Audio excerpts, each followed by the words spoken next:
Hello students, we are going to continue our discussion on CPU scheduling algorithms, and in this video lecture we will be discussing about three algorithms: round robin, multi-level queue scheduling and multi-level feedback scheduling.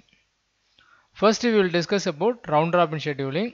Round robin scheduling is an algorithm which employs time quantums. So it is a time sharing algorithm where every process will be given a equal time slice for which they can execute inside the CPU, and once the time slice expires they will be preempted by the operating system and the next process will be entering the CPU. And the principle of selecting the process from the queue is typically FCFS, which means that in round robin also the process that arrived first into the queue is the one that goes to the CPU as the first process. So there is no difference between FCFS and round robin in the management of the queue. Both follow the principle of first come first served. So the only difference between round robin and FCFS is that round robin is preemptive whereas FCFS is non-preemptive, and round robin has got a time quantum, and based on the time quantum processes are preempted. So in a way we can also call that round robin is a preemptive version of FCFS. And generally the time quantum is chosen to be in the range of 10 to 100.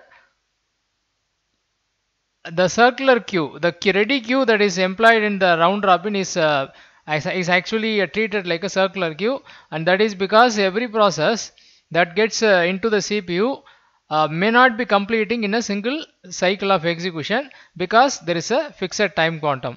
So most processes will have to keep on repeating into the queue by getting into the joining the queue multiple times and then once again going to the CPU. So this activity resembles a circular queue. The CPU scheduler will be going around the ready queue, allocating the processes from the CPU to based on the time quantum, and the ready queue is treated as a FIFO queue.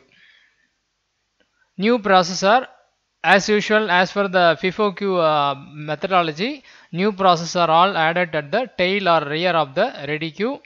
The CPU scheduler always picks the first process from the queue, and that process will get the time quantum as per the value. As per the time quantum value, it will be allowed to spend inside the CPU.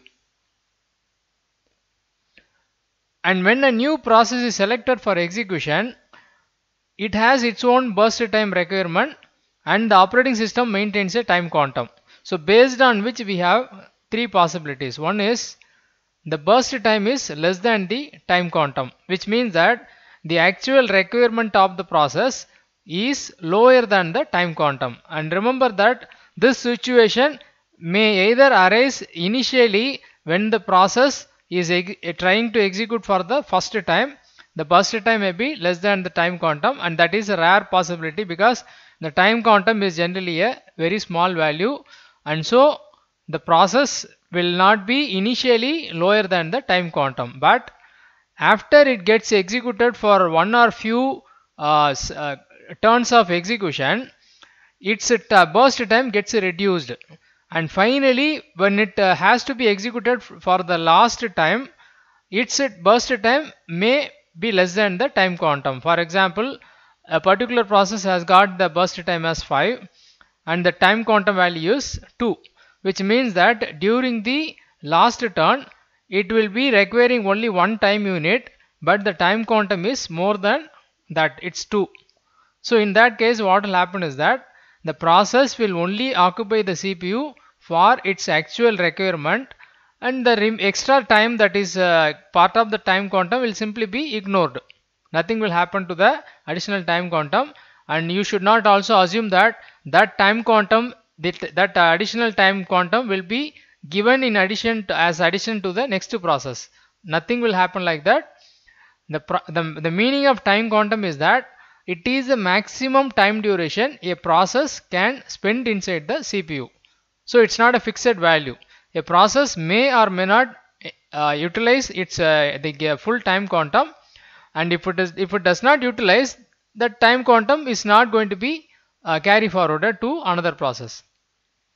The next possibility is burst time is exactly equal to the time quantum. It's similar to the previous case.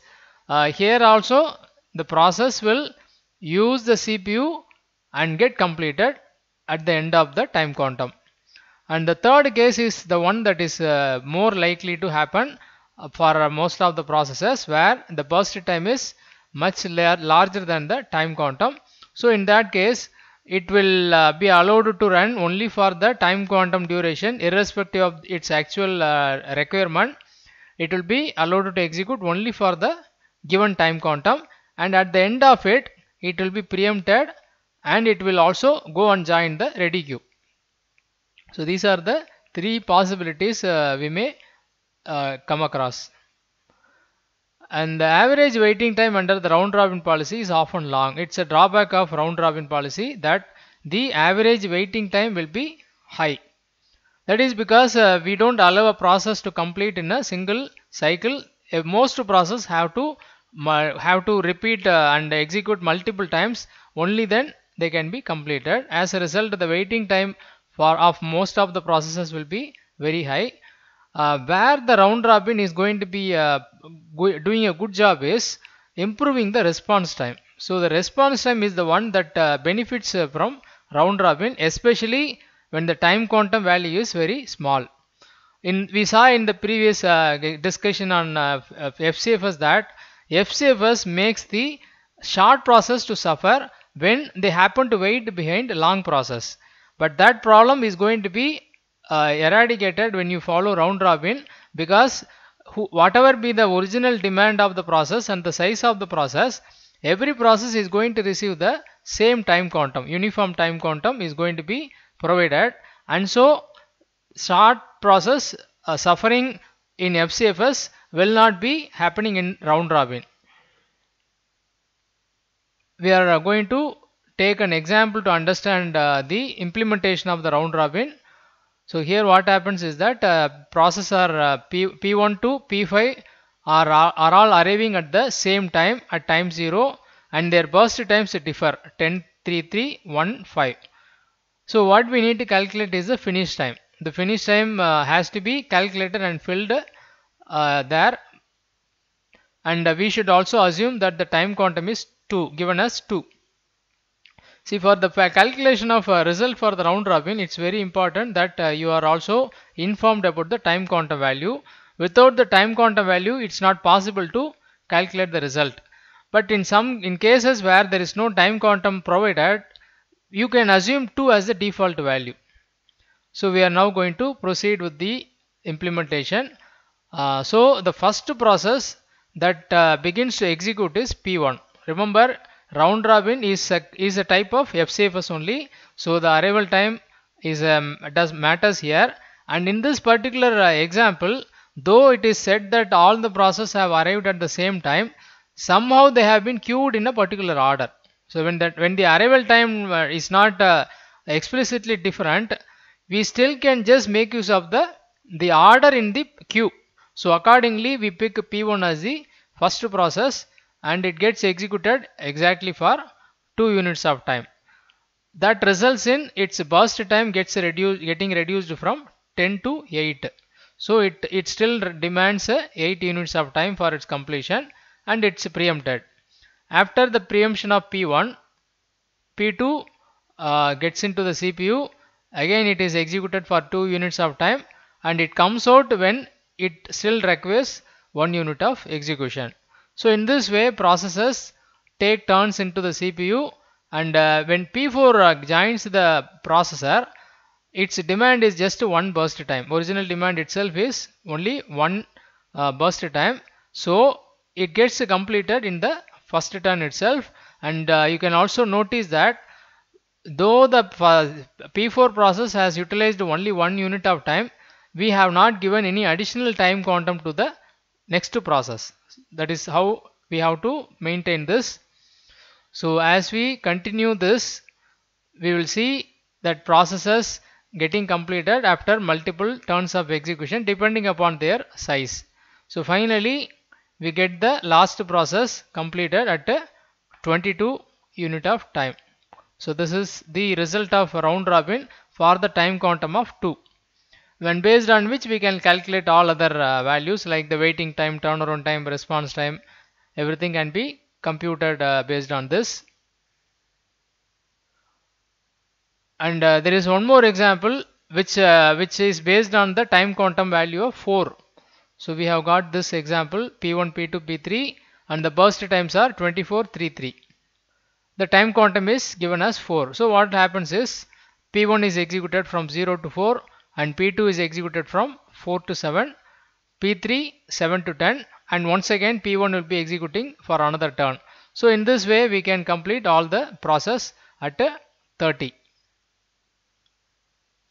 And for this we can calculate the waiting time like this. So P1 waits for 6 milliseconds, that is between 4 and 10. So this period of time it was idle.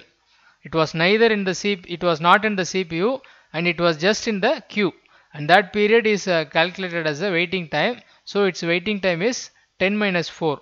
10 minus 4. P2 waits for 4 milliseconds, and similarly P3 waits for 7 milliseconds, and the average value is calculated as 5.66 milliseconds. And the advantage of round robin is that it is able to divide the CPU time equally among all the processes. So if there are n number of processes, the division of the CPU time will be 1 by n of the CPU time to all the processes. So it's a fair treatment of all the processes irrespective of their actual size, irrespective of their priorities. And each process must wait no longer than n-1 into q time units until its next time quantum. For example, with 5 processes and a time quantum of 20 milliseconds, each process will get up to 20 milliseconds for every 100 milliseconds. Because there are 5 processes, they will be getting their turns exactly after every 100 milliseconds. So this puts some discipline into the execution. Round robin makes everything to be predictable. Whereas in the case of SRT, for example, it's highly unpredictable, because when short processes arrive, they may preempt the existing process, currently running process, and there may also be some permanently starving process. But in round robin, we can easily calculate the result and can predict that every process will get a turn at a equal interval. Another advantage of round robin is that no starvation is possible in round robin. And the next aspect of round robin is how do you choose the size of the time quantum, because the size of the time quantum is a very important factor in determining the performance of the round robin. One extreme of selection is making it to be a large value. So when the time quantum becomes too large, round robin degenerates into FCFS. It just becomes one more FCFS algorithm if the value of time quantum is chosen to be very large. But if it is chosen to be too small, it will result in too many context switches. So we should actually, the ideal value has to be chosen in between. It should not be either of these extremes. We must choose a value that is in between. And we have already seen in the beginning that the common value that is chosen as the time quantum is 10 to 100 milliseconds. And the problem with the round robin is context switches. So round robin algorithm is one of the algorithm that produces or results in too much of context switches, especially when the time quantum value is too small. When the time quantum value is very small, it's going to keep replacing the current processes at a very short period of time, resulting in too much of context switch. And we are very much aware of the overheads of the context switch. Every time there is a context switch needed, lot of information has to be stored and restored. It's a very expensive task because it needs a lot of memory access. So it's going to spend more time and the CPU will be slowed down. So context switching should not be increased beyond a limit. Though, so how do you control that? Ideally, when the time quantum value is very large, the context switch will be too less. So the ratio of the context switch and uh, the time quantum is such that whenever the time quantum is large, it will result in reduction of the context switch. And if the context and one more point of the context switch is that the time quantum has to be chosen to be in relation to the context switch time, such that if the context switch time is approximately 10% of the time quantum, then about 10% of the CPU time will be spent in context switching itself. So the CPU, instead of doing some productive work, it will spend its time largely in the context switching itself. So in practice, most modern systems have a time quantum ranging from 10 to 100 milliseconds, and that is because the context switching time is generally 10 milliseconds. So the point to be remembered is that the time quantum value should be larger than the context switch time. So whatever be the context switching time in a particular computer, the time quantum should be chosen to be larger than the context switch time.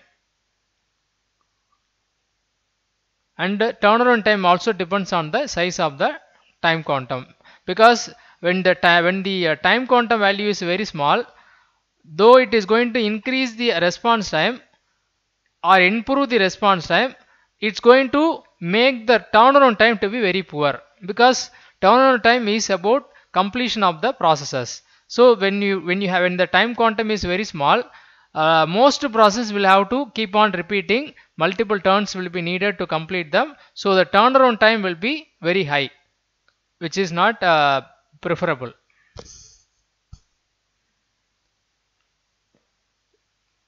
So in general, if the average turnaround time will be very good if the processes are able to complete in a single time quantum, which means if the time quantum value is larger.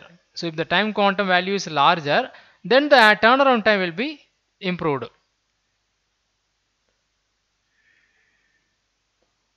So this example just highlights that fact that whenever the time quantum value is larger, it results in better turnaround time, but when the time quantum value is smaller, it results in poor average turnaround time. And if you add the context switching time to the turnaround time, then it becomes much larger. So as the time quantum increases, the number of context switches drop. So it's like making a choice between the two, whether you prefer more time quantum, or you prefer whether you want to whether you want to improve the response time, or you want to reduce the context switching. Now the next algorithm is called the multi-level queue scheduling. So this algorithm is useful when you have a class of processes. So when all the processes don't fit into one particular criteria and they have some variations, then the implementation of scheduling with a single queue is not going to be good enough. So it is better to implement multiple queues and accommodate different class of processes into different queues, and that is the basis of multi-level queue scheduling. Here the processes are grouped into classified into different groups. So this is one example. We can classify processes as foreground process and background process, but we will see that there are also other ways of dividing the processes. So when you say that there are processes of different types, their priorities may also differ. So the types of process may also determine their priority. So when we implement the multi-level queue scheduling, we may also associate different priorities with the different queues. So the one at the first level may be assigned to the highest priority, and the next highest priority may go to the next queue, and so on, which means this must be the lowest priority queue. The process in this case of multi-level queue, the processes are permanently assigned to one queue. The reason that this has been highlighted is that the next algorithm, which is the multi-level feedback scheduling, differs from this particular algorithm on this particular this point. So processes in the multi-level queue scheduling are permanently assigned. That means that if a process enters into system processes queue, it remains it remains occupied in this particular queue till its completion, and it never gets into some other queue. Similarly, a process that goes into the student processes queue, even if it gets blocked and repeated multiple times, gets into the ready queue a number of times, it will always be coming back to the same queue. Never by mistake it will enter into some other queue. So this is how the multi-level queue is maintained. Each queue, and when it comes to scheduling within a queue, for example, I have got a number of processes inside the system processes queue. So how do you make a selection? And that selection has to be based on some algorithm. It could be FCFS or round robin or priority or SPN, SRT, whatever the algorithm. It can be chosen independently for each queue. So here I may be following FCFS, and here I may be following round robin, and in the third queue I may be following a different algorithm. So they need not be based on the same queue. And we also need an algorithm for the selection of process among the queues. So for which we can choose the priority scheduling algorithm. That is what we have got here. So the first queue is having highest priority, last queue is having lowest priority, which means that whenever the CPU becomes free, the OS will search for a process in the first queue. Only if it does not find any process here, it will move on to search in the next queue, and if the second queue also is empty, then only the third queue will get a chance. So this is how the priority based implementation of the queue can be, the multi-level queue can be implemented. And one more option for implementing the multi-level queue is time slicing, which means here every queue is given equal priority and there is a time quantum. So when a process is selected from this particular queue, it will be executed for a time quantum, and then a process from the second queue will be chosen, and that will execute for its time quantum. Similarly, third queue, fourth queue, and the last queue, and then the next process from the first queue will be given one more time quantum. So this is another way of implementing the multi-level queue scheduling. So it's either priority based implementation or time quantum based implementation.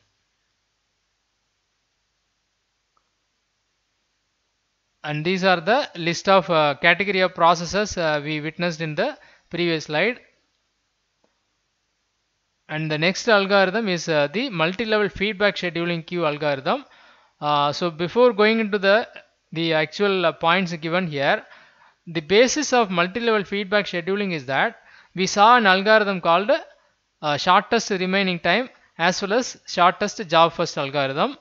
The drawback of both these algorithms is that we should be able to predict the burst time. Only if you know the future burst time of the processes, it is possible to implement them, and we only got a way to approximately calculate their values. So it's not going to be very useful in all the applications. So to overcome that drawback, this algorithm is implemented. So when you do not know about the future, what you can do is you can go back to the past. So multi-level feedback scheduling queue algorithm is also a kind of shortest job first algorithm. Indirectly it will benefit the short processes and making the long processes to suffer, but it's not done based on the burst time. We will see how this is implemented. So here what happens is that if you compare this multi-level feedback queue scheduling with the multi-level queue scheduling, there every process is permanently assigned to one particular queue. But here what happens is that the processes are not permanently assigned, but they can move from one queue to another queue dynamically. So in this algorithm, it's possible for the processes to move from between the queues, but that is not possible in the previous algorithm. So here what happens is that we divide the processes based on their CPU characteristics. So let me take you directly to the implementation. So what happens is that we have got 3 queues implemented. First queue is given the time quantum of 8, second queue is given the time quantum 16, and the third queue is simply said to be FCFS. What happens is that whenever new process arrives, it will get into the queue 1. So when it will start waiting for the CPU, and when it reach the beginning front of the queue and gets to the CPU, it will be spending 8 units of time to execute. In case if it is a short process, it will get completed within that time quantum and it need not have to come back again. So that process will be over. But if it is a long process, then it will not be completed with the 8 unit of time. It want more time. In that case, what happens is that process will not be coming back to the first queue, but it will be pushed down to the second queue, which is of lower priority, and then it has to wait here. And meanwhile, all the processes that are all coming new, they all get into the first queue and all are getting executed for 8 unit of time. So you can now easily guess that all the short process will get completed within the first queue itself without having to come to the second queue. Only the long process will get into the second queue. So once all the processes are executed in the first queue, then the CPU and the operating system will give a chance to the processes in the next level queue. And remember that if you select a process from the next level queue, and if suddenly a new process emerges in the first queue, then the CPU operating system will preempt that currently running process and will give the chance to the newly entered process. So it's not guaranteed. The execution of the low priority process or the long process is not guaranteed. Let us assume that the process gets a chance and executes for 16 units of time, and if it is a medium sized process, at least by now it will be completed. But if it is much larger, then it will once again push it down to another level, coming into the third level queue.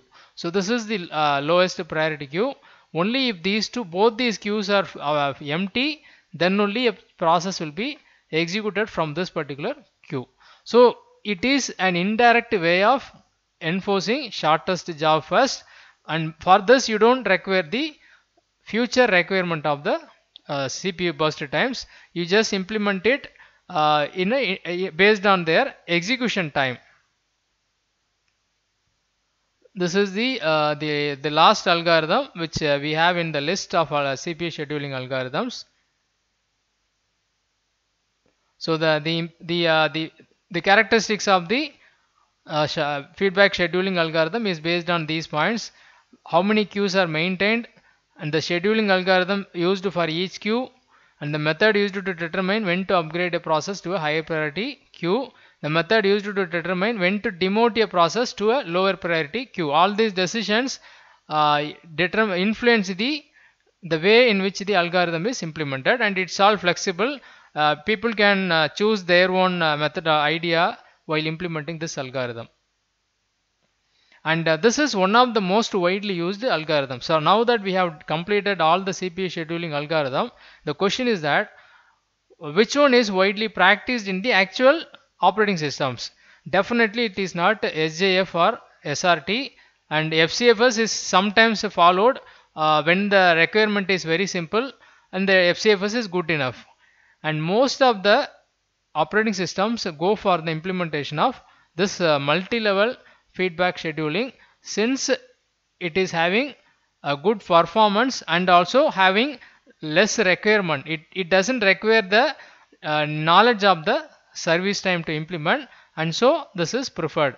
And the next widely used algorithm is round robin. Round robin is used because of its uniform treatment of or fair treatment of all the processes, and the time quantum value can be chosen as per the requirement.